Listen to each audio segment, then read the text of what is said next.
করছেন বিগত 5-7 বছর আগেও যারা আমাদের সামনের কাতারে মুরব্বীরা ছিল, পর্যায়ক্রমে তারা আমাদেরকে ছেড়ে চলে যাচ্ছে।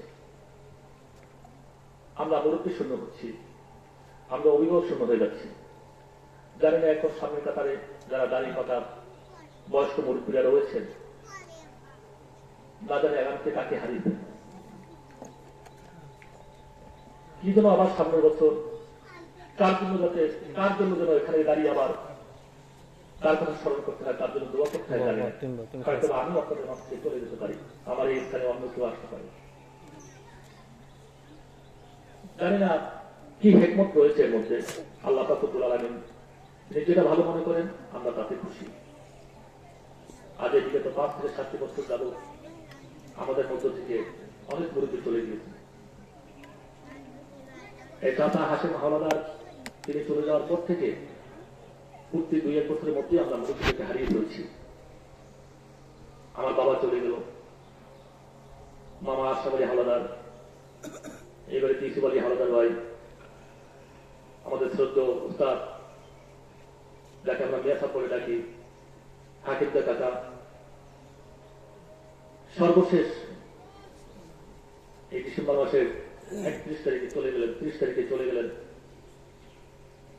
আমাদের শ্রদ্ধেয় চাচা আব্দুর রশিদ জম্বার হাওলাদার। না জানি আগামীতে কার কথা স্মরণ করতে হয়, এর সাথে কার নামটা যেন জড়িয়ে যায়। এবার আমাদের চলে যেতেই হবে। কি বলেন, আমরা কি কেউ থাকতে পারবো? দুনিয়ায় এসেছি,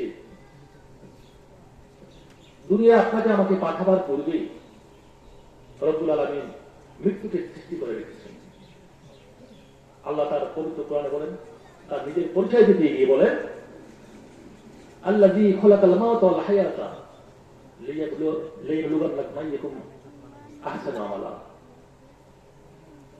আল্লাযী খালাকাল মাউতা ওয়াল হায়াত, আল্লাহর পবিত্রতা, আল্লাহর পরিচয় দিতে গিয়ে তিনি প্রথম পরিচয় দিয়েছেন যে তিনি হচ্ছেন সেই আল্লাহ যিনি কি সৃষ্টি করেছেন?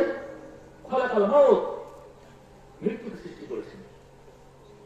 তিনি কিন্তু আগে বলেন নাই যে তিনি হচ্ছেন সেই আল্লাহ যিনি আপনাকে আমাকে, যিনি জীবন সৃষ্টি করছেন, সে কথা কিন্তু বলেন নাই। যারা আলেম ওলামা রয়েছে, মানুষের তালবেলে রয়েছে, খুব মনোযোগ সহকারে শুনবেন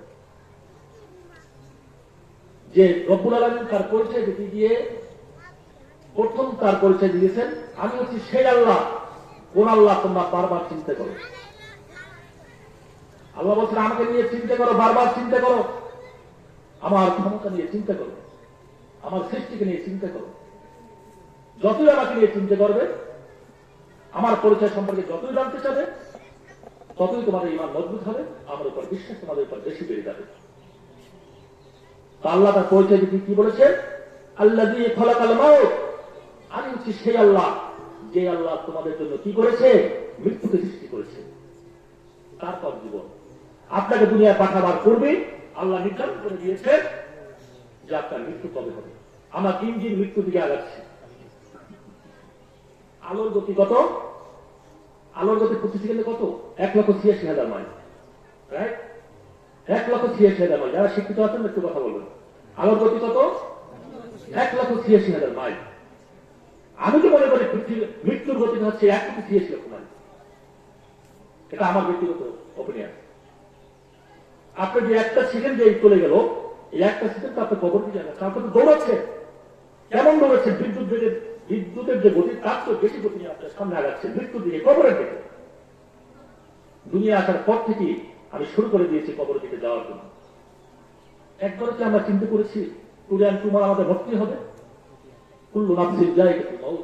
আল্লাহ ঘোষণা দিয়ে দিয়েছে যে প্রত্যেকটা জাতির মতো, প্রত্যেকই মানুষই আমরা কেউ জীবিত থাকবো না কিয়ামত পর্যন্ত।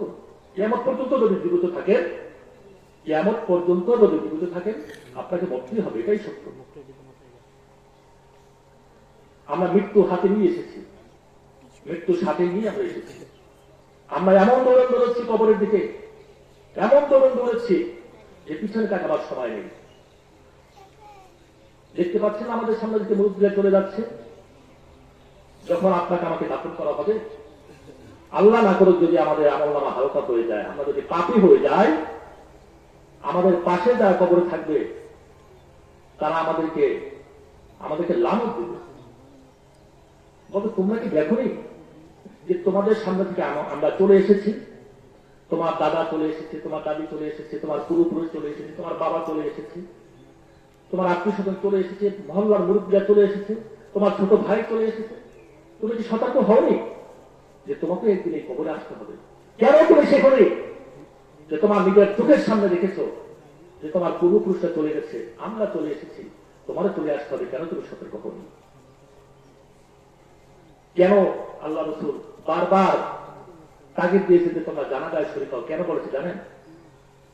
আপনারা বুঝতে পারেন যে কেন জানাজায় যাওয়ার জন্য এত সব আল্লাহ দেবে? কেন? একটা জানাজায় যদি যান, এক ক্রিয়ার সমান আপনার নেকি আমলনামায় লিখবে। এক ক্রিয়ার বুঝেন? যারা হজে গিয়েছেন তারা ওহুদের পাহাড় দেখেন। ওহুদের পাহাড়টা হচ্ছে 3.5 কিলোমিটার চওড়া, 7 কিলোমিটারের উপরে দৈর্ঘ্য, এবং সে উচ্চতা তো অনেক। 3.5 কিলোমিটার চওড়া, 7 কিলোমিটার যদি দৈর্ঘ্য হয়, সেটাকে যদি ওজন দেওয়া হয়, সেই ওজন পরিমাণ যে সব আপনি যদি একটা জানাজায় শরীক হন, সেই পরিমাণ সব পাবেন। সুবহানাল্লাহ বলবেন না? আবার বলেছেন কি, যদি তাকে দাফন কাফন সম্পন্ন করে কবরে রেখে তোমরা চলে আসো, তাহলে 2 কিরাত সমান তোমরা সব পাবে। কয় কিরাত? 2 কিরাত। আমরা একটা জানাজায় গেলে যদি আমরা দাফন কাফন সম্পন্ন করে আসি, আমরা তো জানাজা দিয়ে অনেকে দৌড় দিই না, এটা করবেন না। তাকে দাফন কাফন দিয়ে তার জন্য দোয়া খায় করে তারপর চলে আসবেন, আপনাকে 2 কিরাত সমান সব আল্লাহ পাক তো বলা লাগবে আমলনামায় লিখবে। কেন এত সব দেবে? এর রিজনটা কি? কারণ কি জানেন? আমি কালকে নদীতে আলোচনা করেছিলাম যে আল্লাহ পাক রব্বুল আলামিন আমাদের উপর এত দয়াশীল, এত মায়াশীল যে তিনি চাচ্ছেন আপনাকে আমাকে জান্নাতে নেওয়ার জন্য। তিনি বারবার চাচ্ছেন আমার বান্দাগুলো জান্নাতে যাক। আপনি যাচ্ছেন না কেন? আপনার আমার যাওয়ার মত নাই কেন? আমরা ইচ্ছে করে রেখে আল্লাহ তো চাচ্ছেন জান্নাতে আসুন। বিভিন্ন কৌশল সৃষ্টি করে বিভিন্ন পথ আল্লাহ পাক রব্বুল আলামিন দেখিয়ে দিয়েছেন যে এই পথে যাও, একটাই গেলেই জান্নাতে যাবে। তিনি নেওয়ার জন্য ব্যস্ত। তো আপনার আমি কেন যেতে চাই না বলেন? কেন জানাজায় যাবেন? যত জানাজায় যাবেন আপনার ভিতর মৃত্যুর কথা বেশি বেশি স্মরণ আসবে। মৃত্যুকে আপনি স্মরণ করবেন বেশি। যতই মৃত্যুকে স্মরণ করবেন বেশি, আপনি পাপ কাজ থেকে বেশি দূরে সরে থাকবেন। আমরা মৃত্যুকে ভুলে গেলে পাপ কাজ আমরা তত বেশি করে থাকি। আমরা মৃত্যুকে ভুলে গিয়েছি। আল্লাহ পবিত্র কোরআনে বলেন, আল্লাহ কুমুত্তাকাসুর, যে মানুষ কি করতেছে? প্রাচুর্যের প্রতিযোগিতায় নেমেছে, সম্পদের প্রতিযোগিতায়। আমাদের মধ্যে সেটা আছে না বলেন? আমি মাসে 1 লাখ টাকা ইনকাম করি, আমার পাশে ভাই বলবে সিলভারে 1 লাখ, আমার 2 লাখ করতেই হবে, এরই হবে। দুয়ারটায় আমি বাসি বলি আমার 2 লাখ টাকা ইনকাম করতেই হবে, সেটা যে কোনো ওই হোক, সৎ পথে হোক আর অসৎ পথে হোক। আমার ভাই বাড়ি একটা করছে, আমার একটা করতে হবে, না মান সম্মান থাকে না। আমার বাড়িতে অমুক বিল্ডিং করছে, আমার একটা বিল্ডিং করতে হয়, না মান সম্মান থাকে না। নো, এই পথে হাঁটবেন না। এটা আল্লাহ কোরআনে স্পষ্ট বলে দিয়েছে, আল্লাহ কুমুত্তাকাসুর। আমরা যে এই ধরনের খারাপ হবো তা তো আল্লাহ জানে। এই জন্য আল্লাহ সতর্ক করে দিয়েছে যে মানুষ অর্থের প্রতিযোগিতায়, মানুষ প্রাচুর্যের প্রতিযোগিতায় নিয়ে পড়ছে, আল্লাহকে ভুলে গিয়েছে, মৃত্যুকে ভুলে গিয়েছে। আমরা টাকা পয়সার পিছনে রয়েছি, আমরা অর্থের পিছনে রয়েছি, কিন্তু আমরা মৃত্যুকে ভুলে গিয়েছি। মৃত্যুকে যত আমরা ভুলে যাই, আমরা ততই পাঁচজনের দিকে অগ্রসর বেশি নিই। এখন তো সুদ ঘুষ এটা তো একটা ট্রেডিশন হয়ে গিয়েছে। অফিস আদালত এখন ঘুষ, এটা ওপেনে তারা ঘুষ খাচ্ছে, কোন বিবেকে বাঁধে না। আজ থেকে 10 বছর পিছনে গেলেও দেখা যায় একটা লোক যদি ঘুষ খাইতো, একটু লুকিয়ে লুকিয়ে খেত, টেবিলের নিচ থেকে টাকা নিত। কিন্তু এখন ওপেন, ফাইল আনছেন টাকা দেন, ফাইল আনছেন টাকা দেন, না ফাইল ছাড়া যাবে না। দেখেন আমাদের ইমানটা কোথায় চলে গিয়েছে। আল্লাহ কি করেছেন? আল্লাহ পাক রব্বুল আলামিন আমাদের অন্তরে মোহর মেরে দিয়েছেন। যতই কোরআনের কথা বলি না কেন, অন্তর নরম হচ্ছে না। যতই জাহান্নামের ভয় দেখাই না কেন, আমার অন্তর নরম হচ্ছে না। আমাদের তাকওয়া নেই, আমাদের আল্লাহর ভয় নেই। রোজা কেন ফরজ করেছে আমরা খুব সংক্ষেপে আজকে শেষ করবো। আমি বলেছিলাম 7টার আগে আসতে, তাহলে আমরা একটু আলোচনা করতে পারতাম। যেহেতু আস্তে আস্তে আমাদের 8টা বেজে যায়, যার কারণে আমরা আলোচনা করতেও পারি না, শুনতেও পারি না। আল্লাহ কেন রোজাকে ফরজ করেছেন? আমি যেটা বলেছি যে আল্লাহ চাচ্ছেন জান্নাতে নেওয়ার জন্য। আল্লাহ চাচ্ছেন কি? জান্নাতে নেওয়ার জন্য। দেখেন, কেউ কথা বলবেন না, মনোযোগ সহকারে শুনবেন, মনোযোগ সহকারে শুনবেন। কারণ কথা না শুনলে এটা কিন্তু একটা শয়তান ধোঁকা দিচ্ছে মনে করতে হবে। কারণ ভালো কাজ থেকে ফিরে রেখেছে, ভালো কথা থেকে ফিরে রেখেছে। যখন ইবলিস, সে তো আগে ফেরেশতা ছিল, তাই না? ফেরেশতাদের শুধু ফেরেশতা না, ফেরেশতাদের সর্দার ছিল। একটা হুকুম অমান্য করার কারণে সে হয়ে গেল কি কাফের, আল্লাহর ছিল দুশমন। আল্লাহ বলছেন কি যে তুমি আদমকে সিজদা করো। ওয়াইদ কুল্লা লিল মালাইকাতি ইসজুদু লিআদম ফাসাদাু ইল্লা ইবলিস আবা ওয়াসতাকবারা ওয়া কানা মিনাল কাফিরিন। যে হে আদম, হে ইবলিস, তুমি আদমকে সিজদা করো। সে বলল না, আমি আদমকে সিজদা করবো না। কেন? খলাকতানি মিনান নার ওয়া খলাকতাহু মিন তিন। আমি হচ্ছে আগুনের তৈরি, আর আগুন হচ্ছে কি মাটির তৈরি। আগুন ঊর্ধ্বগামী, মাটি হচ্ছে নিম্নগামী। আগুন যদি আপনার জ্বালান তাহলে আগুন উপরে ওঠে না, আর মাটি যত উপরে বাড়ে সে কি নিচে চলে আসে। তো ঊর্ধ্বগামী কখনো নিম্নগামীর সামনে মাথা নত করতে পারে না। একটা কথা অমান্য করার কারণে সে কি হয়ে গেল, আবার অবস্থা করা সে কাফেরে রূপান্তরিত হয়ে গেল।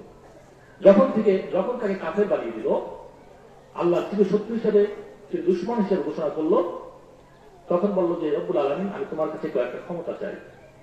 আল্লাহ বলে, কি ক্ষমতা চাও? তুমি যেটা চাবে আজকে সেটা দেবো। কারণ তোমার মতো কোনো ফেরেশতারাই আমার কুদরতি পায়ে সিজদা দেয় না। পৃথিবীর এমন কোনো জায়গা নাই ইবলিস আল্লাহকে সিজদা দেয় না। যে তোমার মতো এত সিজদা, ইবলিস কিন্তু ফেরেশতা ছিল, সে কিন্তু জিন জাতি। সেই জিন জাতি থেকে তার ইবাদতে আল্লাহ এত খুশি হয়েছে যে খুশি হওয়ার কারণে তাকে ফেরেশতাদের সর্দার বানিয়ে দিল। তো আল্লাহ বলেন যে তুমি আমার এত ইবাদত করেছো, ঠিক আছে, আজকে কি চাও বলো। বলো যে রব্বুল আলামিন, আমাকে কিয়ামত পর্যন্ত হায়াত দিতে হবে। আল্লাহ বলেন মঞ্জুর। তারপর আর কি চাও? বললো আমাকে এমন ক্ষমতা দিতে হবে, আমি যখন যে রূপ ধারণ করবো আবার অদৃশ্য হয়ে যেতে পারি, যাতে সেই ক্ষমতা দিতে হবে। আল্লাহ বলেন তোমার দোয়া মঞ্জুর। আর কি চাও? বলেন যে আমাকে এমন ক্ষমতা দিতে হবে যাতে আমি মানুষের রগে রগে রগে রগে চলতে পারি। আল্লাহ বললেন মঞ্জুর। ইবলিস সে অহংকার বশত বলল, আল্লাহ তুমি এত বোকা, আমি তো জানতাম তোমার যে সেরা কেউ নয়, তুমি এত বোকা, আমাকে এই সব ক্ষমতা দিলা, এখন তো আমি তোমার প্রত্যেকটা বান্দাকে জাহান্নামে নিয়ে যাবো। প্রত্যেকটা বান্দাকে আমি জাহান্নামে নিয়ে যাবো। আল্লাহ বললেন, ইবলিস তুমি যদি আমার বান্দাকে ধোঁকা দিয়ে জাহান্নামে নিতে চাও, আর আমি অর্ডার করলাম আমার বান্দা যদি সারা জীবনে অপরাধ করে, সারা জীবনে যদি অপরাধ করে,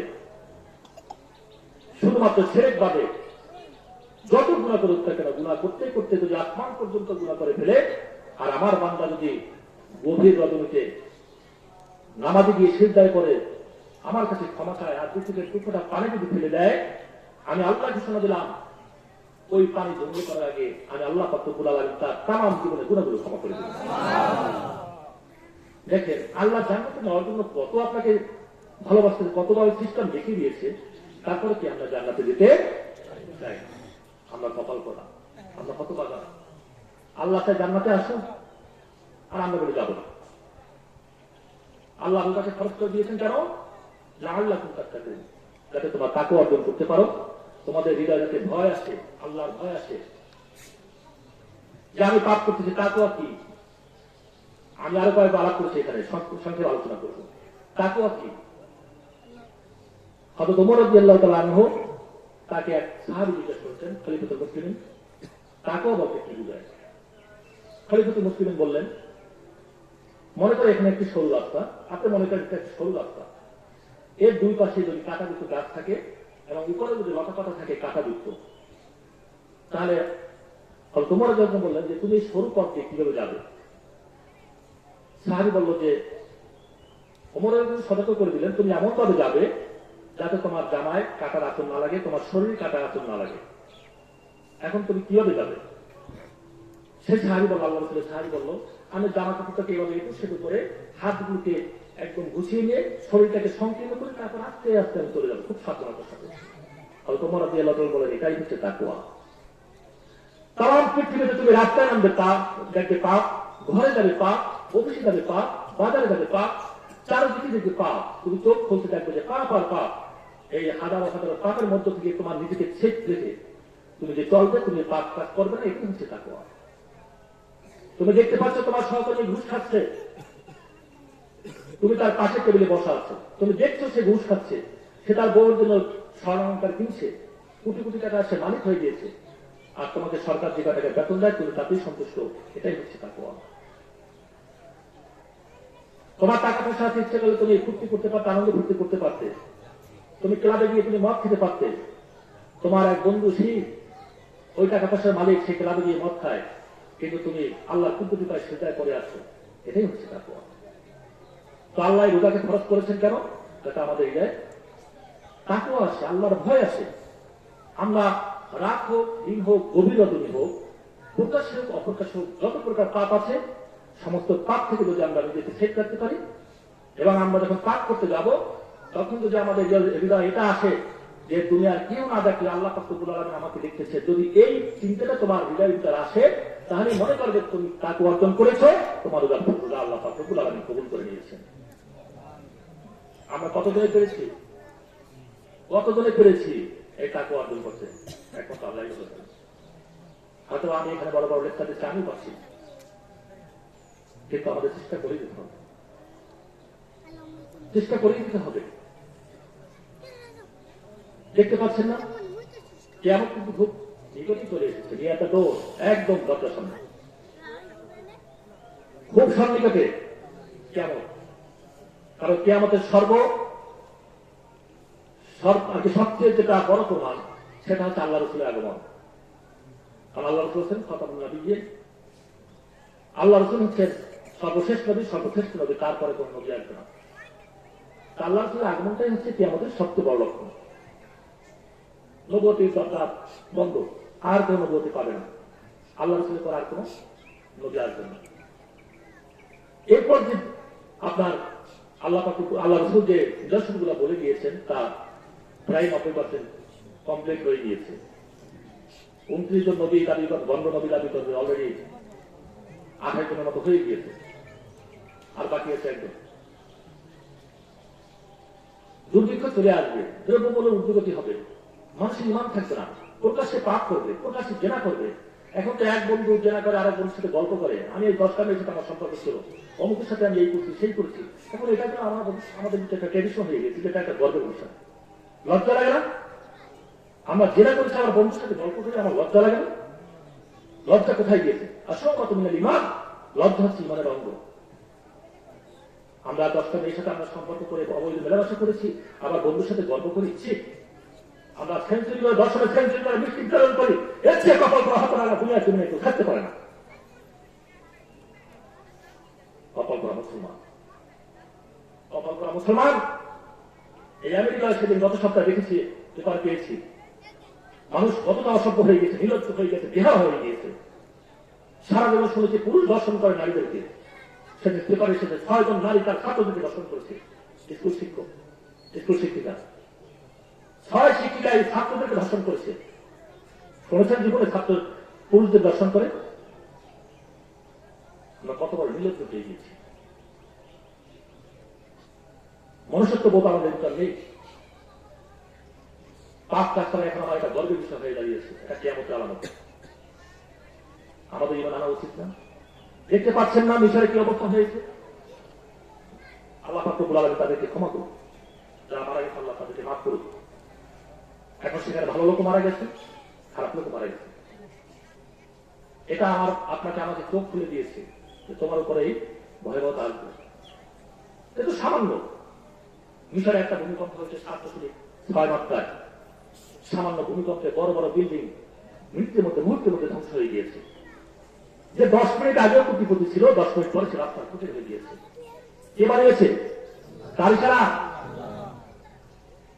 আল্লাহ কি আপনাকে আমাকে এইভাবে সাজা দিতে পারে না? বলেন, কিয়ামতের ভয়াবহতা জানেন? কিয়ামতের ভয়াবহতা কি? আল্লাহ পাক রব্বুল আলামিন পবিত্র কোরআনে বলেন, ইয়া আইয়ুহান নাসু ইত্তাকু রাব্বাকুম ইন্না যালজালাতাস সাআতি শাইউন আযীম ইয়াওমা তারাউনাহা তাযহালু কুল্লু মুরদি'াতিন আম্মা আরদা'আত وتدع كل ذات حمل حملها وترى الناس سكارى وما هم بسكارى ولكن عذاب الله شديد আল্লাহ পাক রব্বুল আলামিন পবিত্র কোরআনে বলেন, ইয়া আইয়ুহান নাসু তাকু রাব্বাকুম, হে মানুষ সকল তোমরা তোমাদের রবকে ভয় করো। এখানে কি বলেছে ইয়া আইয়ুহাল্লাযীনা আমানু তাকু, এই কথা বলেছে? বলেছে ইয়া আইয়ুহান নাসু তাকু, হে মানুষ সকল তোমরা তোমার আল্লাহকে ভয় করো, তোমার রবকে ভয় করো। তামাম পৃথিবীর মানুষকে বলেছেন, মুসলমানদেরকে বলেছেন, হিন্দুদেরকে বলেছেন, খ্রিস্টানদেরকে, সমস্ত মানুষ মানবজাতিকে বলেছেন, তোমরা তোমাদের রবকে ভয় করো। কেন ভয় করবে? ইন্না যালজালাতা সাআতি শাইউন আযীম ইয়াওমা তারাউনাহা তাযহালু কুল্লু মুরদিআতিন আম্মা আরদাআত। যখন প্রলয় চলে আসবে, কিয়ামত যখন চলে আসবে, মুহূর্তের মধ্যে সমস্ত পৃথিবীটাকে কম্পন সৃষ্টি করে দেবে। মুহূর্তের মধ্যে বড় বড় বিল্ডিং গুলো, অবৈধ পথে যে আমরা বিল্ডিং তৈরি করছি, সেই বিল্ডিং গুলো মুহূর্তের মধ্যে উড়ে যাবে, তুলার মতো উড়ে যাবে। মানুষগুলো বিক্ষিপ্ত পতঙ্গের মতো উঠতে থাকবে। বিক্ষিপ্ত পতঙ্গ কি আপনারা খেয়াল করবেন, এটা বেশিরভাগ গ্রামে হয়ে থাকে। যেমন এখন এই আমাদের বিলে এখন পানি উঠবে না, পানির ভিতরে কিছু পোকা আছে না, দেখবেন যেসব করে কারেন্ট আছে, ওই পোকাগুলো কারেন্টের লাইটের সামনে নিয়ে ঘুরে।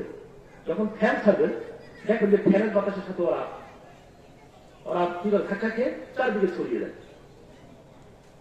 কিয়ামতের সময় যখন কিয়ামত হয়ে যাবে, কিয়ামতের মুহূর্তটা এমন হবে যে মানুষগুলো পতঙ্গের মতো চারদিকে ছড়িয়ে ছিটিয়ে যাবে, উড়ে উড়ে যাবে, পতঙ্গের মতো মাত্র ঠিক পতঙ্গের মতো খালি ছড়িয়ে যাবে।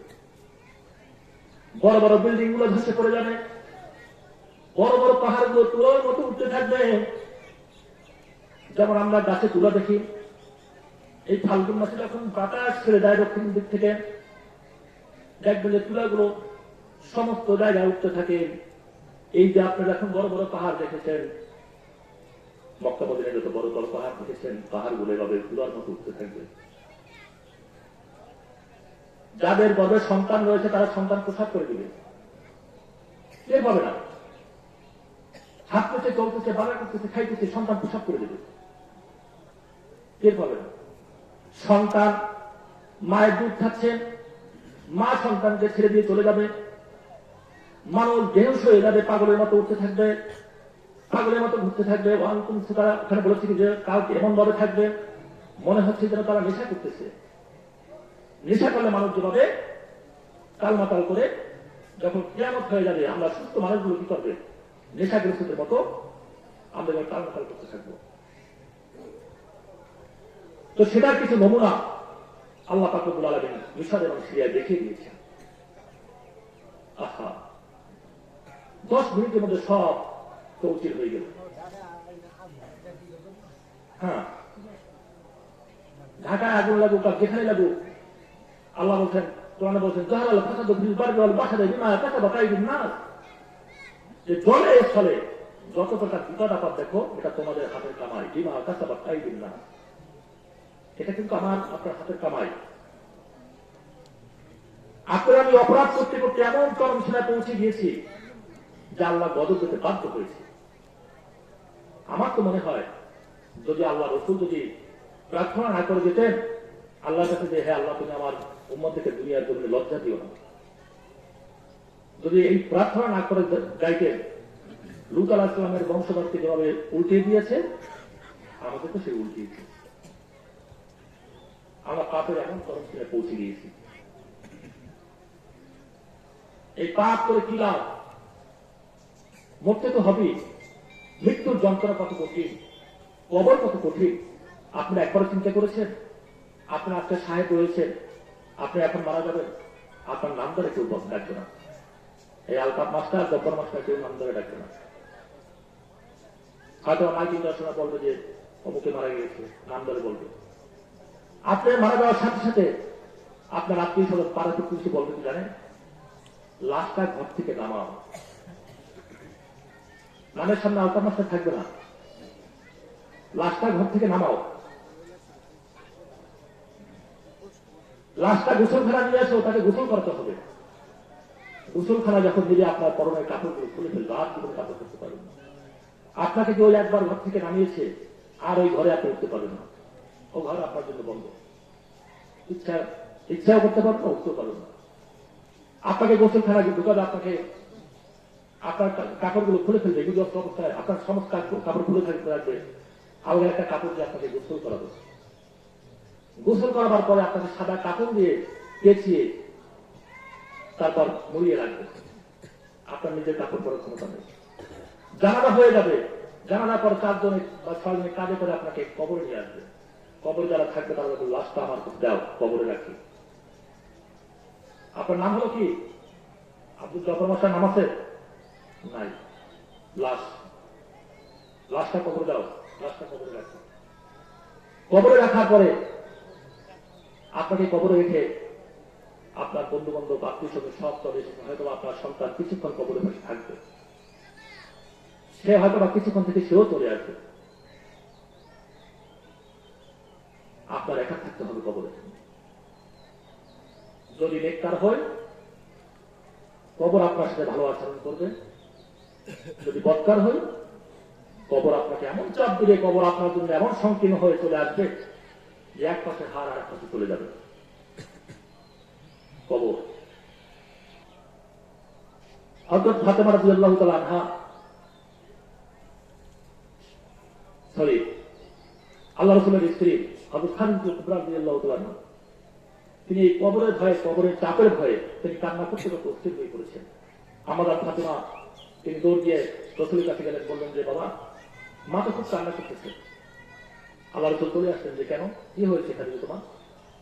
বললো যে আমার খুব ভয় হচ্ছে, আমি যদি মারা যাই তাহলে কবর যেন কেমন আমার সাথে আচরণ করে, আমার খুব ভয় হচ্ছে। দেখেন কেমন মহিলা, যে মহিলাকে আল্লাহ পাক রব্বুল আলামিন আরশ আযীম থেকে সালাম জানিয়েছে। জিবরাইল মারফত বলেছেন, জিবরাইল যাও, আমার বন্ধুর জন্য খাদিজা খাবার নিয়ে আসতেছে, আমার এত পছন্দ হয়েছে, যাও আমার খাদিজাকে আমার পক্ষ থেকে সালাম দাও। দেখেছেন হাজী সাহেবরা, মক্কা থেকে এই হেরাগুলো কত দূরে? 3.5 কিলোমিটার দূরে। 3.5 কিলোমিটার দূরে গাড়িতে গেছি তো আমরা টের পাই না। 3.5 কিলোমিটার দূর। এখন তো রাস্তাঘাট থেকে কত সুন্দর করেছে, তখন রাস্তা ছিল না।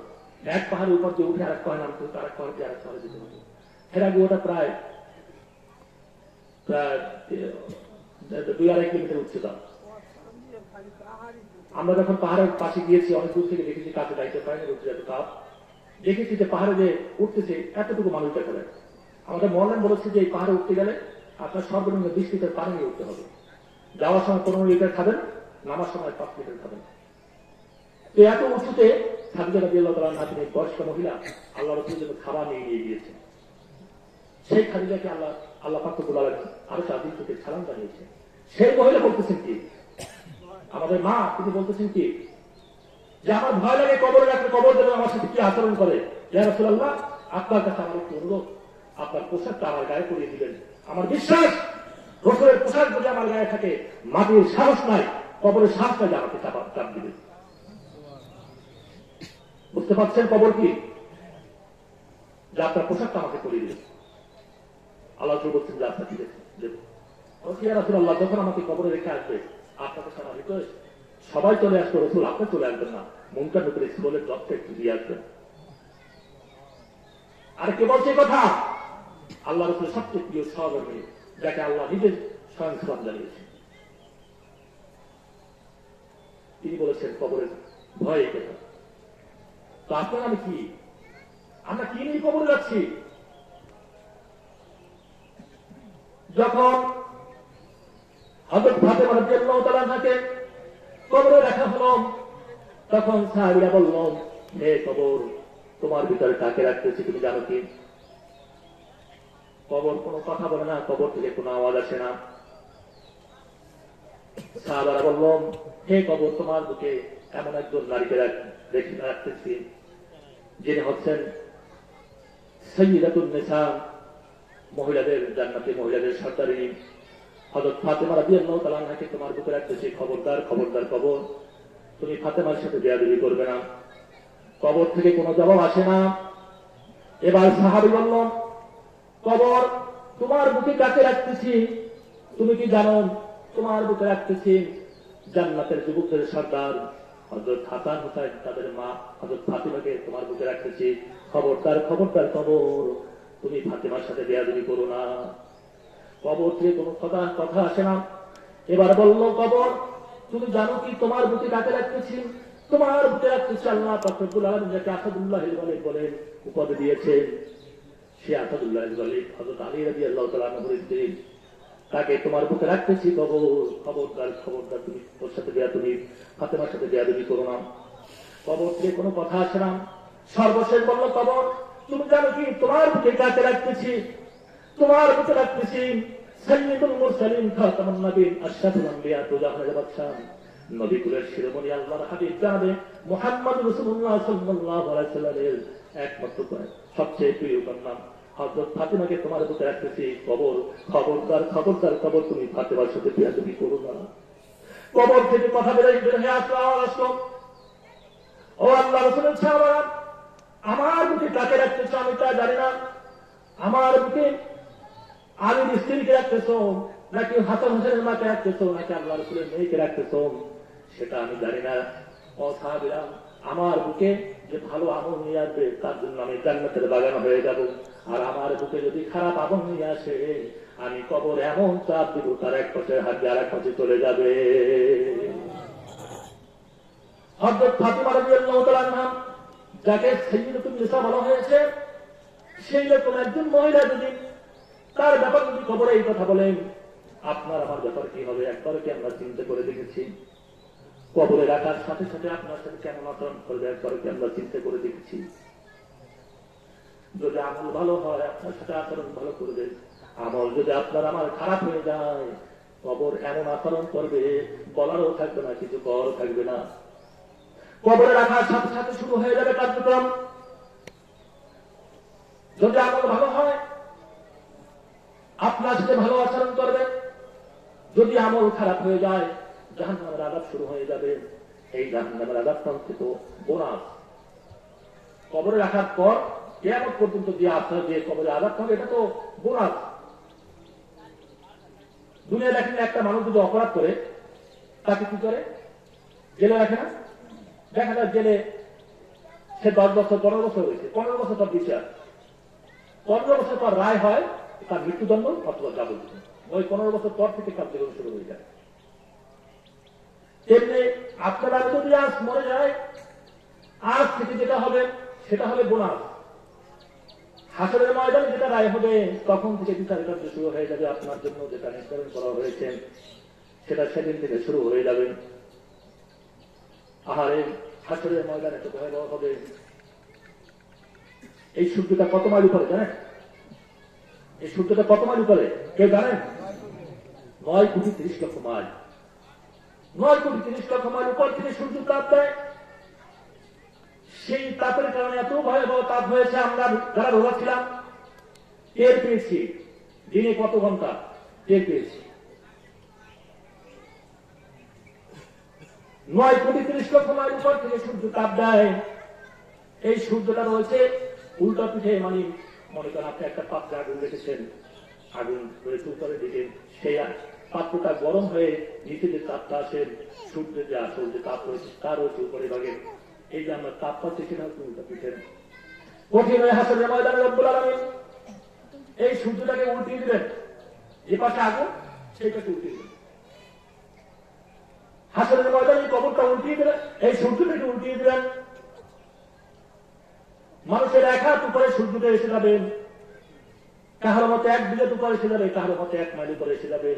একটু চিন্তা করুন, 9,30,00,000 মাইল উপর থেকে সূর্য তাপ দেয়, সেই তাপ আমরা সহ্য করতে পারি না। যারা আরাফায় গিয়েছেন তারা টের পেয়েছেন সূর্যের তাপটা কি। আমরা যখন আরাফায় ছিলাম 10টার পরে এমন একটা অবস্থা হয়ে গিয়েছে, তখন বুঝেছি যে হাসরের ময়দানটা কি হবে। নাই পানি, পানি যা পাইটা গরম, কি করবো অস্থির হয়ে গিয়েছি। তখন ভেবেছি যে আরাফার ময়দানটা তাহলে কি হবে, এই হাসরের ময়দানটা কি হবে। যদি এই হয় আরাফা, তাহলে হাসর তাহলে কত ভয়াবহ হয়ে যায়। মানুষ উলঙ্গ অবস্থায় থাকবেন। আয়েশা সিদ্দিকা রাদিয়াল্লাহু তাআলা আনহা আল্লাহ রাসূলের কাছে যখন এই হাসরের ময়দানে ভয়াবহতা শুনতে পেলেন, আম্মা আয়েশা সিদ্দিকা রাদিয়াল্লাহু তাআলা আনহা বললেন, ইয়া রাসূলুল্লাহ, ইয়া হাবিবাল্লাহ, আমি তো আপনার স্ত্রী, রাসূলের স্ত্রী। আম্মা আয়েশা জিজ্ঞেস করলেন, আমি আপনার স্ত্রী, আমি তো আয়েশা, কঠিন ওই হাসরের ময়দানে আমি আয়েশাকে কি উলঙ্গ অবস্থায় উঠতে হবে কিনা? আল্লাহ রাসূল বললেন, আয়েশা, কঠিন ওই হাসরের ময়দানটা এত ভয়াবহ হবে, তুমি আয়েশা আবু বকরের মেয়ে, তুমি আয়েশা আল্লাহ রাসূলের মেয়ে নাকি, সেটা কঠিন এই হাসরের ময়দানে কেউ একবার তোমার দিকে তাকাবার সুযোগ পাবে না। কারো মাথায় এই চিন্তা আসবে না যে আল্লাহ রাসূলের স্ত্রী এই আয়েশা তাকে দেখে নেই। এই চিন্তাটা এমন হবে না। মানুষ এত ভয়াবহ অবস্থায় থাকবে, এমন অস্থির থাকবে, সকলে ইয়ানাচ্ছি করতে থাকবে। মানুষ বিচারের জন্য দাঁড়িয়ে যাবে। বিচার হচ্ছে না, 50,000 বছর কেটে যাবে হাসরের ময়দানটা।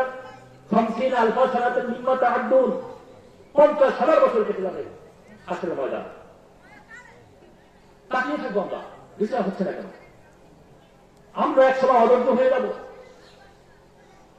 তাকিয়ে থাকতে থাকতে আপনার শরীর দিয়ে ঘাম করে, হাতে এসেছে এভাবে ঘাম করে, কারো হাতে সমান ঘাম, হাতে সমান ডুবে যাবে, কারো কোমর সমান, কারো গলা সমান এভাবে ডুবে যাবে। শরীর থেকে এমন ঘাম বের হবে। এই সূর্যটা যখন এক হাত উপরে চলে আসবে, মাটিটা পুরো তারার মতো হয়ে যাবে, খালি পায়ে থাকবে, উলঙ্গ অবস্থায় থাকবে মানুষগুলো। তখন বিচারের জন্য অস্থির হয়ে যাবে। এক পর্যায়ে মানুষ বলেই ফেলবে, আল্লাহ আমাদের বিচার শুরু করে দাও। জান্নাত জাহান্নাম যেটা হয়ে যায়, যা আমরা সেটা মাথা পেতে নিয়ে নেব। অর্থাৎ এমন অবস্থা হবে, এমন ভয়াবহ অবস্থা হবে, তারা ভাববে যে জাহান্নামের এর চেয়ে বেশি কষ্ট হবে না, আল্লাহ আমাদেরকে জাহান্নামে দিয়ে দেবে। কি বলবে? এর চেয়ে আমাদেরকে জাহান্নামে দিয়ে দেবে, যা হবার হয়ে যাবে। এই 50,000 বছর দাঁড়িয়ে রয়েছি, এত কষ্ট, সূর্যটা এক হাত উপরে, ছায়া নাই কোথাও, ঘেমে আমি গলাপন্ড ঢুকে গিয়েছি, আল্লাহ আজকে বিচার কার্য শুরু করো। কিন্তু আল্লাহর কাছে সরাসরি বলার মতো কেউ সাহস নেই, আছে? আল্লাহ তো প্রথমে ঘোষণা দেবেন, ঠিক মানুষের আলাদা হয়ে যাও, আলাদা হয়ে যাও। খুব রাগের সহিত বলবেন, দুলার মতো আচরণ করবেন, রাগের সহিত বলবেন, পাপিষ্ঠরা তোমরা আলাদা হয়ে যাও। তখন পাপিষ্ঠরা থরথর করে কাঁপতে থাকবে। মানুষ আল্লাহ রব্বুল আলামিনের কাছে সাহস পাবে না বলার জন্য, রব্বুল আলামিন তুমি আমাদের বিচার করতে শুরু করে দাও। মানুষ দৌড় ধরে শুরু করে দিলেন। এক পর্যায়ে দৌড় দিয়ে হযরত আদম আলাইহিস সালামের কাছে যাবে, বলবে, বাবা আদম, আমরা তো আপনার সন্তান, আজ এই আল্লাহ রব্বুল আলামিনের দরবারে একটু আমাদের জন্য সুপারিশ করুন, তিনি যাতে বিচার কার্যটা শুরু করে দেয়। বাবা আদম বলতে কি জানেন? বাবা আদম বলবে, আমি পারবো না। যখন আল্লাহ রব্বুল আলামিন আমাকে এবং হাওয়াকে সৃষ্টি করলো, তখন বললেন, ইয়া আদম উসকুন আনতা ওয়া যাওজুকাল জান্নাতা ওয়া কুলা মিনহা রাগাদান হাইথু শি'তুমা ওয়া লা তাকরাবা হাযিহিশ শাজারাতা ফাতাকুনা মিনাজ যালিমিন। আল্লাহ পাক রব্বুল আলামিন বলেছেন, হে আদম, আমাকে সৃষ্টি করার পরে বলেছেন, আদম, আমি তোমাকে এবং তোমার স্ত্রীকে সৃষ্টি করেছি, তোমরা এই জান্নাতে বসবাস করো, কিন্তু খবরদার, ওই যে একটি গাছ দেখতে পাচ্ছ, ওই গাছের ফল তো খাবে দূরের কথা, ওই গাছের নিকট করতে হবে না। যদি এই গাছের নিকট করতে হয়ে যাও, আমি আল্লাহ পাক রব্বুল আলামিন ঘোষণা করে দিলাম, তুমি কিন্তু জালেমের অন্তর্ভুক্ত হয়ে যাবে। আমি সেদিন ভুল করে সেই গাছের ফল খেয়েছিলাম, আমি হাওয়া দুজনেই ফল খেয়েছিলাম। আমি তো অর্ধেক খেয়েছি, হাওয়া তো সব খেয়েছে। এই তো অর্ধেক খেয়েছি আর হাওয়া সব খেয়েছেন। এই ভুলের কারণে আমি ইচ্ছা করে খাইনি, আমি ভুল করে খেয়েছিলাম, ইচ্ছা করে পাপ করিনি, আমি ভুল করে পাপ করেছি। এই যে সামান্য ভুল থেকে আমি ফল খেয়েছিলাম, রব্বুল আলামিন আমাকে জান্নাত থেকে বের করে দিল, আমাকে এবং হাওয়াকে জান্নাত থেকে বের করে দিল। ওই দুনিয়ার মানুষ, আমি 1টি বছর নয়, 2টি বছর নয়, 350 বছর আমি আর হাওয়া আল্লাহর দরবারে কেঁদেছি। 350 বছর কাটার পরে আমার তোমাদের রাসূলের দোহাই দিয়ে যখন তার উচিলা দিয়ে যখন আল্লাহ পাক রব্বুল আলামিনের কাছে ক্ষমা চেয়েছি, আল্লাহ পাক রব্বুল আলামিন আমাকে এবং হাওয়াকে ক্ষমা করে দিয়েছেন। জানি না আজকে সেই ভুলের কারণে আল্লাহ পাক রব্বুল আলামিন আমার সাথে কোন ধরনের আচরণ করেন। যাও দূর হয়ে যাও, আমি তোমাদের জন্য কিছুই করতে পারবো না। তবে একটা সাজেশন দিতে পারে, তোমার নূহ আলাইহিস সালামের কাছে চলে যাও। দৌড় দিয়ে আমরা নূহ আলাইহিস সালামের কাছে চলে আসবো। নূহ আলাইহিস সালাম বলবে, আমি তো পারবোই না, আমার কাছে পুরোপুরি অসম্ভব। আদমের তো কিছুই সম্ভব ছিল, আমার তো তাও সম্ভব নেই। বলে, আমি এমন একটা ভুল করেছিলাম। আল্লাহ পাক রব্বুল আলামিন বলেছিলেন, হে নূহ, তুমি একটি কিস্তি তৈরি করো, আমার উপর যারা ঈমান এনেছে, তোমার উপর যারা ঈমান এনেছে, শুধুমাত্র তাদেরকে কিস্তিতে উঠাও, এই নৌকায় উঠাও, বাকিগুলো আমি প্লাবন দিয়ে সব ধ্বংস করে দেব। কিন্তু আমি সেদিন মায়ের বশবর্তী হইয়া আমার সন্তানকে কিস্তিতে উঠাইছিলাম। আল্লাহ পাক রব্বুল আলামিন ঘোষণা দিলেন, নূহ, তুমি তোমার সন্তানকে কেন এই কিস্তিতে উঠিয়েছো? সে তো আমার উপর ঈমান আনেনি, তোমার উপর ঈমান আনেনি। যদি তুমি এই মুহূর্তে তোমার সন্তানকে কিস্তি থেকে না নামিয়ে দাও, আমি আল্লাহ পাক রব্বুল আলামিন ঘোষণা করে দিলাম তোমার নামটা নবুয়তের দপ্তর থেকে আমি কেটে দিব। জানি না সেই ভুলের কারণে রব্বুল আলামিন আমার সাথে কোন ধরনের আচরণ করে আমি পারবো না। তোমরা যাও মুসা আলাইহিস সালামের কাছে। মুসা আলাইহিস সালাম বলবে আমি পারবো না, আমার অবস্থা আরো খারাপ। আমি বনি ইসরাইলকে একটা লোককে শাসন করার জন্য একটা থাপ্পড় মেরেছিলাম, এক থাপ্পড়ে সেই লোকটি মারা গিয়েছেন। আমি ইচ্ছা করে থাপ্পড় মারি নাই, তাকে শাসন করতে গিয়ে থাপ্পড় মেরেছিলাম, এক থাপ্পড়ে সে মারা গিয়েছেন। না জানি রব্বুল আলামিন আজকে ওই ভুলের কারণে আমাকে আসামের চাপ জোড়ায় দাঁড়ায়। আমি মোটেও তোমাদের জন্য সুপারিশ করতে পারবো না। আমি আছি আমার নিজের চিন্তা, আমি মুসা নিজের চিন্তা আছে, তোমার চিন্তা করে বলতে পারি। তবে যাও, তোমরা ইব্রাহিম আলাইহিস সালামের কাছে যাও, দৌড় দিয়ে আবার ইব্রাহিম আলাইহিস সালামের কাছে চলে আসবো। ইব্রাহিম আলাইহিস সালাম বলতে আমিও পারবো না, কারণ আমার বাপ দাদারা যখন মূর্তি পূজা লিপ্ত ছিল, তারা যখন আমাকে মূর্তি পূজার জন্য ডেকেছিল, তখন আমি একটা কথা বলেছিলাম যে আমি অসুস্থ, কিন্তু আমি অসুস্থ ছিলাম না। তবে এটা জেনে রাখেন, এখানে কাঁদছে কথা বলেছেন। ইব্রাহিম আলাইহিস সালাম কি মিথ্যা কথা বলেছেন? কোন নবীরাই মিথ্যা বলেন না। তিনি অসুস্থ ছিলেন না শারীরিকভাবে, বা সে কিন্তু মানসিকভাবে অসুস্থ ছিলেন। কারণ আপনি মনে করেন আপনার বাবা যদি পাপ কাজে লিপ্ত থাকে, আপনার ভাই আপনার দাদা যদি পাপ কাজে লিপ্ত থাকে, আপনি কি মানসিকভাবে ভালো থাকবেন? তার নিজের বাবা মূর্তি পূজা করেন, নিজের চাচা মূর্তি পূজা করে, বাপ দাদা 14 গোষ্ঠী মূর্তি পূজা করেন। যখন তাদেরকে বারবার তাওহীদ দিতে ডাকা হলো, বাবা আসে না। বাবা এমন নিষ্ঠুর ছিল, ইব্রাহিম আলাইহিস সালামকে যখন আগুনে পোড়াবে, তখন বাবা নিজ হাতে আগুন জ্বালিয়ে দিল। কত বড় নিষ্ঠুর! তো সেদিন আমি বলেছিলাম আমি অসুস্থ, যার কারণে তাদের সাথে মূর্তি পূজা যায়নি। এই যে আমি বলেছি আমি অসুস্থ, আমি সুস্থ থাকা অবস্থায় বলেছি অসুস্থ, না জানি রব্বুল আলামিনের জন্য আমার সাথে কি ধরনের আচরণ করেন। তোমরা দূর হয়ে যাও, তবে তোমরা ঈসা আলাইহিস সালামের কাছে যেতে পারো। ঈসা আলাইহিস সালাম বলতে আমি তো মোটেও পারবো না, সুলতান সুলতান দূর হও, দূর হও। কারণ তাম পৃথিবীর খ্রিস্টানরা আমাকে সিজদা করেছে, আমাকে আল্লাহর সন্তান বলে ডেকেছে। আমি রাত্রে বলিনি, তারপর ওরা আমাকে আল্লাহর সন্তান বলে ডেকেছে। এই যে আমাকে আল্লাহর সন্তান বলে ডেকেছেন, ওরা যে শিরক করেছে না জানি রব্বুল আলামিন, এই জন্য আমাকে আসামের কাজ বলে দাঁড় করায়। তোমরা দূর হয়ে যাও, সুলতান সুলতান তোমরা দূর হয়ে যাও। তবে তোমাদেরকে একটা ভালো সাজেশন দিতে পারি, সেটা হচ্ছে আখিরি জামানার পয়গম্বর জনাবে মুহাম্মদ রাসূলুল্লাহ সাল্লাল্লাহু আলাইহি ওয়াসাল্লাম, তিনি একমাত্র আল্লাহ পাক রব্বুল আলামিনের দরবারে সুপারিশ করতে পারবেন। তোমরা তার চেয়ে দৌড় দিয়ে তার কাছে যাও। আমরা পাগলের মতো দৌড় দিয়ে আল্লাহ রাসূলের কাছে চলে আসবো, এসে বলবো ইয়া রাসূলুল্লাহ, ইয়া হাবিবাল্লাহ, আমরা তো আপনার উম্মত, দুনিয়ার জমিনে আমরা আপনার উম্মত ছিলাম। আজ এই কঠিন হাসরের ময়দানে আল্লাহ পাক রব্বুল আলামিনের কাছে একটু সুপারিশ করুন, তিনি যাতে আমাদের জন্য বিচার কার্য শুরু করে দেয়, এবং রব্বুল আলামিনের কাছে সেই জন্য সুপারিশ করেন যাতে তিনি আমাদেরকে ক্ষমা করে দেন। এই কথা বলার সাথে সাথে আমার রাসূল সিজদায় পড়ে যাবে, আল্লাহর আরশের আযীমের কাছে সিজদায় পড়ে যাবে। সিজদায় পড়ে গিয়ে বলবে রব্বুল আলামিন, তুমি আমার গুনাহগার উম্মতগুলোকে ক্ষমা করে দাও। তিনি কাঁদতে কাঁদতে কাঁদতে কাঁদতে অস্থির হয়ে যাবেন।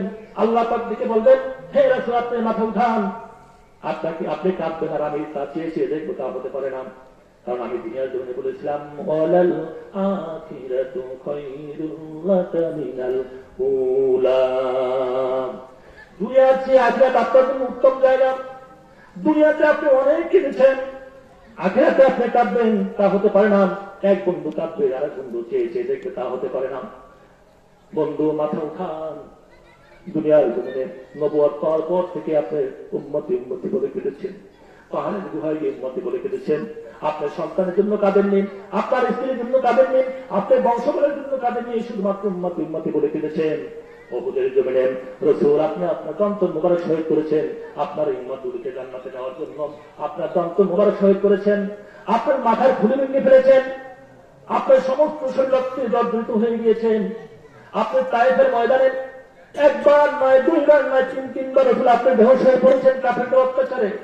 আহার গায়ে আল্লাহ, একটু বলবো, আপনাদের কষ্ট হচ্ছে? একটু সময় দেবেন, আমরা তো সবসময় বলতে পারি না। তায়েফে গেছেন না তারা? এই তায়েফে আল্লাহ রাসূল ছোটবেলায় ওখানে ছিলেন, যদি হালিমা ওখানে নিয়ে গিয়েছে। ওই তায়েফই বড় হয়েছে। যখন মক্কায় তার চাচাদেরকে দাওয়াত দিল, আবু জেহেল, আবু লাহাব, মুতবা, সাইবা, তারা তো কারো ইমান আনে না। আল্লাহ রাসূল তাদের মহব্বত করতে শুরু করে দিল। বড় আশা নিয়ে গিয়েছিল, তায়েফে তো আমি বড় হয়েছি, ওখানে আমার বন্ধু বান্ধব আছে, ওরা তো আমাকে ছোটবেলা থেকে চিনে, একটু ওদের কাছে যাই, ওদের কাছে যদি আল্লাহ দাওয়াত দেয়, কলেমার দাওয়াত দেয়, তাহলে ওরা হয়তো বা সহজে মেনে নেবে। বড় আশা নিয়ে যখন তায়েফে আসলো, তায়েফে এসে যখন কার বন্ধুদেরকে দাওয়াত দিল, এক কথায় এক বাক্যে বলল, মোহাম্মদ তুমি কি পাগল? যখন বারবার দাওয়াত দিল, তায়েফের ওই বন্ধু বান্ধবরা ছোট্ট ছোট্ট বাচ্চাদেরকে আল্লাহ রসুলের পিছনে বেরিয়ে দিল, আল্লাহ রসুলের গায়ে ইট পাটকেল মারা শুরু করে দিল। তায়েফের মুশরিকরা, তায়েফের মুনাফিকরা আল্লাহ রসুলের গায়ে ইট পাটকেল মারতে মারতে রক্তাক্ত অবস্থায় রক্তাক্ত করে ফেলেছেন। তার শরীর থেকে রক্ত পড়তে পড়তে পড়তে পড়তে পা মোবারকে চলে গেল। পায়ে জুতো ছিল, জুতার ভিতরে রক্ত ঢুকে জুতা এবং পা অ্যাডজাস্ট হয়ে গেল, এমন ভাবে শক্ত হয়ে গেল ওই জুতা থেকে পা আর খুলতে পারে না। আমার রসুল বেহুশ হয়ে পড়লেন। বেহুশ হয়ে পড়ার পরে কিছুক্ষণ পর যখন আবার হুঁশ ফিরল, রসুল আবার উঠে এসে দাঁড়ালেন। দাঁড়াবার পর আবার ধাক্কা দিয়ে তাকে ফেলে দিলেন, আবার ইট পাটকেল মারা শুরু করে দিলেন। বারবার বললেন, তোমরা তো আমার বন্ধু, তোমরা তো আমার আত্মীয়, আমি মিথ্যা বলিনি, ছোটবেলা থেকে আমাকে চিনছো, আমি মিথ্যা বলিনি। আল্লাহ পাক রব্বুল আলামিন আমাকে নবুয়ত দিয়েছে, আমি নবুয়তকে দাওয়াত দিতে এসেছি। আসো তোমরা জাহান্নামের দিক থেকে তোমরা জান্নাতের দিকে চলে আসো। কিন্তু তাকে পাগল বলে উড়িয়ে দিলাম, তার উপর নির্যাতনের মাত্রা আরো বাড়িয়ে দিলাম। আল্লাহ রাসূল আবার বেহুশ হয়ে পড়লেন। আবার কিছুক্ষণ পর যখন হুঁশ ফিরল, আবার তার উপর নির্মম অত্যাচার শুরু করে দিলেন। আল্লাহ রাসূল তিনবার বেহুশ হয়ে পড়লেন। একবার নয়, দুইবার নয়, তিনবার আল্লাহ রাসূল বেহুশ হয়ে পড়লেন। বেহুশ হয়ে পড়ার পরে কাফিররা ভেবেছিল যে মুহাম্মদ মরে গিয়েছেন। রক্তাক্ত অবস্থায় রেখে তারা চলে গেল। আল্লাহ রাসূলের কিছুক্ষণ পরে হুঁশ ফিরলেন। হুঁশ ফেরার পরে সেই তায়েফের ময়দান থেকে কাছে একটা রয়েছে আঙ্গুর বাগান, যারা হাদিস সাহেবরা আপনারা দেখেছেন যে তায়েফের ময়দানে এসে বান্দরি দেওয়া একটা জায়গা। এখন ওখানে বিভিন্ন গাছপালা আছে, কলা গাছ আছে, আমরা যে রায়ত লতা বলি না, ওই রায়ত লতা আছে, আম গাছ আছে, একটা দেখলাম ছোট্ট একটা জায়গা বান্দরি দিয়ে রেখেছেন। খেয়াল করছেন আপনারা? হাদিস সাহেবরা খেয়াল করছেন? তায়েফে গেছেন, বান্দরি দিয়ে রেখেছে। ওই আবহাওয়াটা ওখানে খুব ঠান্ডা এবং এইভাবে গাছপালা আছে, শুধু সামান্য একটি জায়গা। ওটা ছিল আগে আঙ্গুরের বাগান। আল্লাহ রাসূল সেই রক্তাক্ত অবস্থায় কোন রকম হেঁটে হেঁটে এসে সে আঙ্গুরের বাগানের কাছে গিয়ে আশ্রয় নিল। সেই আঙ্গুরের বাগানে একজন খাদেম ছিল, একজন রক্ষক ছিল, তার নাম ছিল হযরত আব্বাস। তিনি তো তখন মুসলমান হন। ওই আঙ্গুরের বাগানের পাশেই আব্বাস মসজিদ আছে, খেয়াল করছেন করে যায় একটা মসজিদ আছে, আব্বাস মসজিদ। সে আব্বাস করছে কি, তিনি দূর থেকে দেখতে পেলেন যে একটা যুবক, এত সুন্দর চেহারা, ফুটফুটে চেহারা, সে রক্তাক্ত অবস্থা করে গিয়েছে। দৌড় দিয়ে আসলো আব্বাস, এসে বলল যে, হে যুবক, তুমি কে? তোমাকে তো কোনোদিন দেখিনি, তুমি এখানে কেন, রক্তাক্ত অবস্থায় কেন? আল্লাহ রাসূল তার চোখ মুবারক খুলে বললেন, তোমার নাম কি আব্বাস? তো অবাক হয়ে গেল, এটা কি করে সম্ভব? এই যুবক আমাকে কোনোদিন দেখেনি, জানেনি, শোনেনি, সে কেমনে জানলো যে আমার নাম আব্বাস? আব্বাস একটু চমকে গেল, বলে, হে যুবক, তুমি আমার নাম কেমনে জানো? আল্লাহ মুস্কি হাসলেন, কিচ্ছু বললেন না, কথা বলতে কষ্ট হয়। হযরত আব্বাস রাদিয়াল্লাহু তাআলা চিন্তা করলেন, এই যুবকটার উপর নির্যাতন করা হয়েছে, শত্রুপক্ষ নির্যাতন করেছে, দুর্বল হয়ে পড়েছে, যাই এক গ্লাস আঙ্গুরের শরবত নিয়ে আসেন। উনি একটা চেয়ারায় করেন, এক গ্লাস শরবত নিয়ে আসলেন। শরবত আল্লাহ রাসূলকে দিচ্ছেন। তখন এমন সময় বললেন, তোমার বাড়ি কি ইউনূস আলাইহিস সালামের বাড়ি? এখন আরো চমকে গেল যে, হ্যাঁ, আমার বাড়ি ইউনূস আলাইহিস সালামের বাড়ি, আপনি জানেন কি হবে? আপনি তো আমাকে কোনোদিন দেখেননি, আমি আপনাকে কোনোদিন দেখিনি, আমি আপনার নাম জানি না, কিন্তু আপনি কেমন করে আমার নাম জানেন? আমার বাড়ি যে ইউনূস আলাইহিস সালামের গ্রামের বাড়ি, সেটা আবার কেমন করে জানেন? এবার আল্লাহ রাসূল মুস্কি হেসে দিয়ে বলেন, আব্বাস, ইউনূস আলাইহিস সালামও নবী আর আমিও নবী, এক নবীর খবর আল্লাহ পাক রব্বুল আলামিন আরেক নবীর কাছে পৌঁছিয়ে দেয়। ইউনূস আলাইহিস সালাম নবী ছিল, আমি নবী ছিলাম, আমি জানি ইউনূস আলাইহিস সালাম সম্পর্কে, এবং আজকের যে অবস্থায় আসবো সেটা আল্লাহ পাক রব্বুল আলামিন আমাকে জানিয়ে দিয়েছেন। যখন এই কথা আব্বাস শুনতে পেল, আব্বাস রাদিয়াল্লাহু তাআলা চোখ থেকে পানি ছেড়ে দিয়ে বলল, ইয়া রাসূলুল্লাহ, ইয়া হাবিবাল্লাহ, আমি চিনতে পারি নাই, আপনাকে চিনতে পারি নাই যে আপনি আল্লাহ রাসূল। আমি আপনার সাথে কেমন আচরণ করছি তাই জানি না, আপনার সাথে যেভাবে আচরণ করার কথা ছিল আমি সেইভাবে আচরণ করতে পারি নাই, ইয়া রাসূলুল্লাহ, আমাকে ক্ষমা করে দেন। এবার আল্লাহ রাসূল বললেন, আব্বাস, কোনো ভুল করনি, আসো তাওহীদের পথে চলে এসো। এবার আব্বাস বললাম, ইয়া রাসূলুল্লাহ, ইয়া হাবিবাল্লাহ, আজ যখন নবীকে খেদমত করার একটু সুযোগ পেয়েছি, নবীকে যে এত কাছে পেয়েছি, এর চেয়ে ভাগ্যবান কেউ হতে পারে না। আপনি কদম মোবারক একটু এগিয়ে দেন, আমি আপনার কদম মোবারক একটু সিজদায় পড়ে যাই। আল্লাহ রাসূল বললেন, আব্বাস, আমি তো এই দাওয়াত নিয়ে আসিনি, আমি দাওয়াত নিয়ে এসেছি তোমার এই মাথাটা বড় মূল্যবান মাথা। আল্লাহ পাক রব্বুল আলামিন এই মাথাটাকে যেমন তেমন করে সৃষ্টি করেনি, বড় মূল্যবান করে সৃষ্টি করেছেন। এই মহামূল্যবান মাথাটা কোন নবী রাসূলের সামনে নত হবে না, একমাত্র নত হবে আল্লাহ পাক রব্বুল আলামিনের কাছে। আমি তো এই দাওয়াত দিতে আসিনি যে নবীর কদমে তুমি সিজদা দাও, সিজদা দিবে আল্লাহর কদমে। আমি এই দাওয়াত দেওয়ার জন্য এসেছি, আসো আল্লাহর কদমে সিজদা দেওয়ার জন্য সুযোগ করে নাও, এখনই কলমা পড়ে মুসলমান হয়ে যাও। আশহাদু আল্লা ইলাহা ইল্লাল্লাহু ওয়াহদাহু লা শারীকা লাহু ওয়া আশহাদু আন্না মুহাম্মাদান আবদুহু ওয়া রাসূলুহু। আব্বাস রাদিয়াল্লাহু তাআলা সে মুসলমান হয়ে গেলেন। এদিক থেকে কাফেররা যাচ্ছে, পথের মধ্যে আল্লাহ করতেন, আবু বকর সামনে পড়লাম, আবু বকরের উপর নির্যাতন শুরু করে দিল, তাকে এমন ভাবে আঘাত করলো তার নাক মুখ দিয়ে রক্ত বের হল। আবু বকর মাটিতে লুটিয়ে পড়লেন। কিছুক্ষণ পর আবু বকর চিন্তা করলেন, এই কাফেররা তো আসছে তায়েফ থেকে, আমার সাথে এই আচরণ করেছে, না জানি আমার রসুলের সাথে কোন ধরনের আচরণ করেছে, আমার এখনই রসুলের কাছে যেতে হবে। তিনি এই রক্তাক্ত অবস্থায় তিনি আল্লাহ রসুলের কাছে চলে আসলেন। এসে দেখেন আল্লাহ রসুল ঘরের মধ্যে, তার ওই ঘরের মধ্যে রক্তাক্ত অবস্থায় খুব ক্লান্ত শরীর নিয়ে শুয়ে রয়েছেন। বাচ্চা ছেলেদের মতো হাউমাউ করে কাঁদতে লাগলেন। রসুলের এই অবস্থা থেকে হাউমাউ করে কান্না শুরু করে দিয়েছেন। আল্লাহ রসুল ডেকে বলে, ওমর চিন্তা হয় না, চিন্তা করো না, চিন্তা করো না। রসুলের শরীর থেকে যখন রক্ত ঝরেছে, আল্লাহর কসম করে বলি কলেমার পতাকা এই বাক্কা মদিনায় উড়বেই উড়বে। আর বেশি দেরি না, একটু অপেক্ষা করো। ও দুনিয়ার মানুষ, আজ যারা মুসলমানদের উপর নির্যাতন করছো, ইসলাম নিয়ে তাদের চুলকানি, তোমরা এখন বিভিন্ন দেশে মুসলমানদেরকে যারা নির্মমভাবে অত্যাচার করছো, নির্লজ্জভাবে জেহার মতো যারা মুসলমানদেরকে হত্যা করছো, তোমরা ভেবো না মুসলমান তারা দুর্বল। মুসলমানদের সাথে কে রয়েছে? আল্লাহ রয়েছে। মুসলমানদের শরীর থেকে যত রক্ত পড়বে, তোমরা জেনে রাখো আল্লাহ পাক রব্বুল আলামিনের সহযোগিতা পাপের কাছে হাতে চলে আসছে। ইনশাআল্লাহ এই পৃথিবীতে মুসলমানদের বিদায় হবেই হবে। আমরা এই কলেজার কথা করবো ইনশাআল্লাহ। কোন বিলম্বী, কোন খ্রিস্টান, কোন ইহুদি নাকারাদের ষড়যন্ত্র রব্বুল আলামিন ধুলোর সাথে মিশিয়ে দেবেন সেকেন্ডের মধ্যে। যে রব্বুল আলামিন এক সেকেন্ডের মধ্যে তামাম পৃথিবী থেকে ধ্বংস করে দিবেন, সেই রব্বুল আলামিন কি ইহুদি খ্রিস্টানদের চক্রান্ত তিনি কি মুহূর্তের মধ্যে শেষ করতে পারবেন না? আমাদের ভয় আছে? আমরা ভয় করবো কাকে? একমাত্র আল্লাহকে। যদি আজ ডাক এসে যায়, আল্লাহর পক্ষ থেকে যদি ডাক এসে যায়, তোমরা আমার পথে বের হয়ে যাও। নাস্তিক মুক্তারদের বিরুদ্ধে তোমরা রুখে দাঁড়াও। তোমাদের জীবন দিতে হবে। কে কে রাজি আছে বলুন? কে কে রাজি আছে আমাদের এই জীবন পাবো? পারবো ইনশাআল্লাহ। আমাদের পাকতেই হবে আল্লাহর উপর ভরসা করে। আমরা জান্নাতে যেতে চাই, তাই কিনা বলেন? আমাদের জীবন বল, এই জীবনটা দিয়েছে আল্লাহ, আমরা জীবনটা আল্লাহর জন্য দান করে দেব। পারবো কিনা বলেন? যত নেতা হোক, যত নেত্রী হোক, আমার যত আপনজন হোক না কেন, আল্লাহ এবং আল্লাহ রসুলের সাথে কার কোনো কম্প্রোমাইজ নাই। আমার বাবা যদি বলে আল্লাহর কোন বিরুদ্ধে কথা বলে, রসুলের কোন বিরুদ্ধে কথা বলে, আমার বাবার সাথে কম্প্রোমাইজ করার কোন ওয়ে নাই। আমি মুসলমান হিসেবে সেটা পারবো না। বাবার সাথে, সন্তানের সাথে কম্প্রোমাইজ করতে, বাবাকে সম্মান করবো, সেটাই সত্য।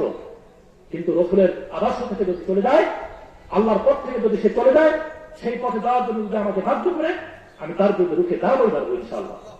আমাদের এই মনোবল থাকতে হবে। যখন বদরের যুদ্ধ শুরু হলো, আবু বকর তার সন্তান ছিল তখন মুশরিক। যুদ্ধের এক পর্যায়ে আবু বকর তার সন্তানের অস্ত্রের নিচে পড়ে গিয়েছে। সে মায়া করে বাবাকে ছেড়ে দিল, বাবাকে ছেড়ে দিল। যখন সেই ছেলে মুসলমান হয়েছে, মুসলমান হওয়ার পর বলল যে বাবা, ইচ্ছে করলে কিন্তু আমি তোমাকে ওই হত্যা করতে পারতাম, খালি তুমি বাবা এই জন্য ছেড়ে দিয়েছ। ওমর কি আবু বকর যখন কি বলেছে জানেন? যে তোমারও ভাগ্য বলো যে ওই দিন আবু বকর অস্ত্রের নিচে করো নাই। যদি আবু বকরের তরবারের নিচে যদি তুমি করতে, আল্লাহর কসম করে বলি তুমি আমার সন্তান নাকি সেটা দেখার কোন সুযোগ ছিল না। কারণ তুমি দাঁড়িয়েছিলে আমার রসুলের বিরুদ্ধে, তুমি দাঁড়িয়েছিলে আমার আল্লাহর বিরুদ্ধে, অতএব ওখানে তোমার সাথে কোনো আমার বাবার সন্তানের পরিচয় ছিল না।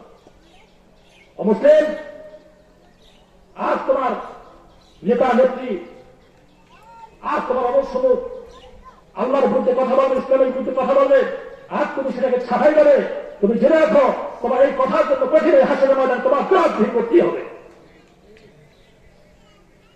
আজ এক হতবাগা কুমিল্লা বাড়ি বুদ্ধিজীবী নামে পরিচিত, সে বলে কত নির্লজ্জ, কত বেহায়া, যে মঙ্গল শোভাযাত্রার জন্য আমি আমার লন্ডনে যাওয়াটা ক্যান্সেল করেছি। নাজুল্লাহ বলবেন একটু, যে মঙ্গল শোভাযাত্রা করার জন্য আমি আমার লন্ডন যাওয়ার প্রোগ্রামটা আমি ক্যান্সেল করেছি। খুব গর্বের সহিত বলে টকশো পেয়েছে। মনে চাই দুটো একটা পারি নাই। মুসলমানের ঘরে জন্ম নিয়ে মঙ্গল শোভাযাত্রা কারা করে? হিন্দুরা করে। বাংলাদেশে হিন্দুরা শোভাযাত্রা করে না। এটা এসেছে কলকাতা থেকে এবং সেটা এসেছে আপনার 80-র দশকে এই শোভাযাত্রা। এর আগে শোভাযাত্রা ছিল না। এখন সেইটাকে আমরা ধর্মীয় উৎসব হিসেবে পালন করে নেই। কত হতবাগা বিধর্মীদের চক্রান্ত কতটা সূক্ষ্ম, আপনাকে আমাকে বাধ্য করে তাকে মসজিদ খাওয়ার জন্য। আমরা বুঝি না, আমরা বুঝি না। বলছি না যে কত আল্লাহু আলা কুলুবিহিম ওয়া আলা সামিইহিম ওয়া আলা আবসারিহিম গিশাওয়া, আল্লাহ পাক রব্বুল আলামিন আপনারা অন্তরে মোহর করে দিয়েছেন, দৃষ্টিশক্তি উপর আবরণ করে দিয়েছেন। যত কোরআন হাদিসের কথা বলুক না কেন ওগুলো দেখেন না। আমাদের শ্রবণ শক্তিতে আল্লাহ ছিল করে দিয়েছেন যে কত কোরআনের কথা বলা হোক আমরা ওটা কান দিয়ে শুনি না। এটা তো কোরআনে বলে দিয়েছে। তারপর আমরা সেই প্রেমে পড়ে, হিন্দুদের প্রেমে পড়ে আমরা কত কিছু উৎসব পালন করি। আমরা হিন্দুদের পূজার এসে যাই, পূজা মণ্ডপে যাই, নির্লজ্জ মুসলমান হয় কেমন করে আমরা হিন্দুদের মূর্তি পূজার দৃশ্য দেখতে যাই, যেখানে আল্লাহ রাসূল সেই মূর্তি পূজার বিরুদ্ধে জিহাদ করেছেন। এরপরে মূর্তি পূজার বিরুদ্ধে জিহাদ করছেন, মূর্তির বিরুদ্ধে জিহাদ করছেন। কেমন করে সেই মানুষ, সেই মুসলমান জাতি, ইব্রাহিম আলাইহিস সালামের সন্তানেরা, আল্লাহ রাসূলের উম্মতরা কেমন করে সেই মূর্তি পূজা দেখতে যায়? নির্লজ্জ বেহায়া, একটা নির্লজ্জ দুনিয়ার জমিনে কেউ থাকতে পারে না। আমরা কেউ যাবো হিন্দুদের মূর্তি পুজো দেখতে? তার সাথে আমার যত ভালো সম্পর্ক থাকুক, তোমার ধর্ম তুমি পালন করো, ওরা তো আমার ধর্ম আসে না। ওরা কি এখানে তো আসছে দেখি মুসলমানের আজকে ঈদ উৎসব, আমরা সেখানে একটু যাই, দেখেন একটা হিন্দু দেখেন আপনার মুসলমান হয় কেমন করে যান, আপনার মুসলমান হয় কেমন করে যান। আজকে হয়তো আপনি যাচ্ছেন, আপনাকে মরতে হবে, মরতে হবে, মরতে হবে। মরার পর আপনার জবাব দিয়ে করতে হবে, তারপর ক্ষমতা থাকবে না। অতএব বন্ধুগণ, আমরা যাতে আমাদের ইমানকে মজবুত করতে পারি, এই জন্যই তাকে অর্জন করতে পারি, সেই জন্য আল্লাহ পাক রব্বুল আলামিন ওটাকে খরচ করে দিয়েছেন। তো যে কথা বলতেছিলাম যে আল্লাহ পাক রব্বুল আলামিন তার বন্ধুকে বলবে, বন্ধু ও হাবিব, তাইফের ময়দানে আপনার একবার নয়, দুইবার নয়, তিনবার বের হয়ে পড়েছেন। আজ আপনার কাঁদবেন, আমি বন্ধু হয়ে তা দেখতে পারবো না। মাথা উঠান, মাথা উঠান হাবিব, আমি আপনার সাথে কথা দিলাম, আপনার যাকে খুশি তাকে নিয়ে আপনি জান্নাতে চলে যান। আর যাকে খুশি তাকে নিয়ে যান। আল্লাহ রাসূল বলছেন, আমি একজন উম্মতকে রেখে জান্নাতে যাব। কিন্তু সেই উম্মতের কাতারে নাম রাখিতে হবে না? নাম রাখিতে হবে কিনা বলেন? খালি উম্মত হলেই হবে না। তো বন্ধুগণ, সময় হয়ে গেছে অনেক, আমরা চেয়েছিলাম সোয়ারটার মধ্যে জানা আরম্ভ করতে, অনেক বেশি হয়ে গেছে। তো আমরা যেটা বলতে চাচ্ছি যে আল্লাহ পাক রব্বুল আলামিনের প্রতি আমাদের তাকওয়া অর্জন করতে হবে। তাকওয়া অর্জন করলে আমরা পাপ কাজ থেকে ফিরে থাকতে পারবো। আমরা যতটুকু শুনেছি, যতটুকু বলেছি, রব্বুল আলামিন আমাদের ততটুকু আমল করার মতো তৌফিক দিন। আমার কথা যদি কেউ কষ্ট পেয়ে থাকে, আল্লাহ রাস্তা আমাকে ক্ষমা করে দেন। যেটা বলেছি কোরআন এবং হাদিসে আলোকে বলেছি, আপনার আমার ভালোর জন্য বলেছি। আপনাকে জান্নাতে যাওয়ার জন্য, আমি যাতে জান্নাতে যেতে পারি, কঠিন হাসরের ময়দানে যাতে আমরা জবাবদিহিতা থেকে বাঁচতে পারি, সেই জন্য বলেছি। তো যদি কেউ আমার আচরণে কষ্ট পেয়ে থাকেন, আল্লাহ আমাকে ক্ষমা করে দেবেন। আরেকটি কথা, আপনারা দেখতে পাচ্ছেন যে দিন দিন মানুষ আমাদের মধ্যে থেকে মুরব্বিরা চলে যাচ্ছে। আমাদের উচিত আমাদের ভিতরে যে হিংসা বিদ্বেষ যদি থেকে থাকে, সেটা দূর করে আমরা আজকে সবাই আপন হয়ে যাবো। ভাই ভাই সম্পর্ক আমরা আরো জোরদার করবো, বাবা সন্তান সম্পর্ক আরো জোরদার করবো। সময় নেই, অফ করতে গেলে 5 ঘন্টা করা যায়। বাবার কথা চিন্তা করেন, মায়ের কথা চিন্তা করেন, শুধু নিজেরাই চিন্তা করেন যে এই বাবা মা আপনার নিজের সন্তানের দিকে তাকান, যে আপনার সন্তানের জন্য যেরকম মায়া, আপনার বাবা সেরকম আপনার প্রতি মায়া ছিল। এই বাবাই আজকে বৃদ্ধ হয়ে গিয়েছে, এই বাবাই আপনাকে কোলে নিয়ে আদর করেছিল, আপনার গালে চুমু খেয়েছিল। সেই বাবা যদি আজকে থাকে বৃদ্ধাশ্রমে, সেই বাবা যদি আজকে মানুষের কাছে হাত পেতে পেতে খায়, কিয়ামতের মাঠে কি জবাব দেবেন। অতএব বাবা সন্তান যাতে সম্পর্ক ভালো হয়, ভাই ভাই সম্পর্ক ভালো হয়, সেই চেষ্টা করবেন। কারণ আত্মীয়তার সম্পর্ককারীকে আল্লাহ জান্নাতে দেবে না। লা ইয়াদখুলুল জান্নাতা কাতিল, যে সম্পর্ক ছেদকারী তার কখনো জান্নাতে যাবে না। অতএব সম্পর্কের ভিতরে যদি কোনো ঘাটতি থাকে, আমরা সেটা খুব সহজেই সেই সম্পর্কটাকে জটিল করবো।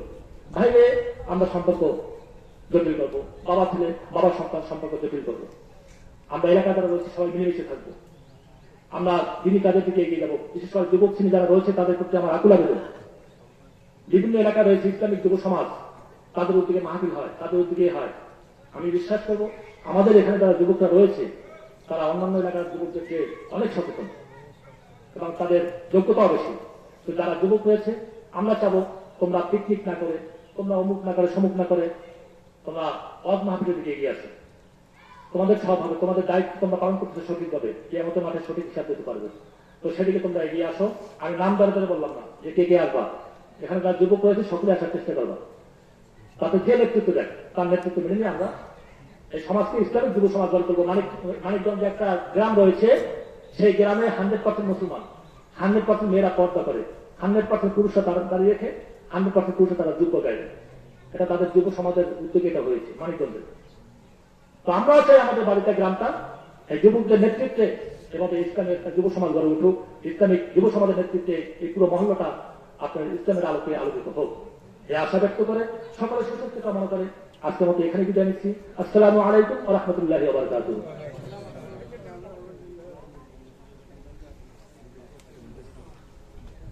একটু 2 মিনিট সময় আমরা